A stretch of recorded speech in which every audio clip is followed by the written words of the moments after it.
Il y a déjà un enjeu qui dépasse les élections au CSE, donc au Comité social économique, c'est la représentativité des organisations syndicales dans l'entreprise.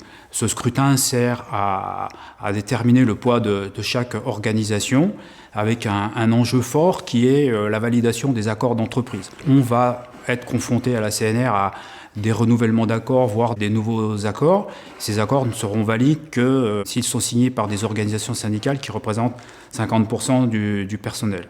Tout le monde peut comprendre le rôle important de cette majorité.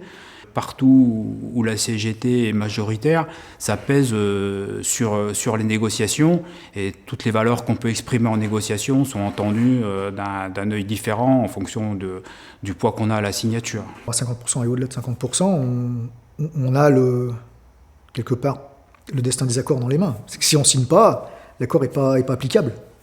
Je pense qu'il faut avoir des gens à qui on peut parler, mais qui soient aussi représentés et élus. Se battre pour gagner plus, c'est aussi être plus nombreux, avoir la force du collectif derrière nous. Mais pour pouvoir justement peut-être porter plus fort la voix de ceux qu'on n'entend pas. Si on est fort, l'avantage c'est qu'aujourd'hui on sera mieux regardé et mieux soutenu. Voilà. C'est-à-dire qu'on l'a démontré, quand on avait plus de 50%, il ne faut pas le cacher, la direction faisait plus attention à nos propositions. Aujourd'hui, ils font un peu moins attention et c'est ce qui se passait pour le CSE d'ailleurs. Pour se faire représenter, il faut voter. La personne qui ne va pas voter va pas faire le choix de pouvoir donner son avis au sein de l'entreprise.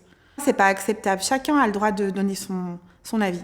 Pourquoi il faut voter ? Simplement parce que c'est un droit et que si on s'en sert pas, il disparaîtra. Et que si on laisse se barrer la démocratie, je ne sais pas bien comment on la récupérera. Et donc oui, votez. Votez pour qui vous voulez, votez.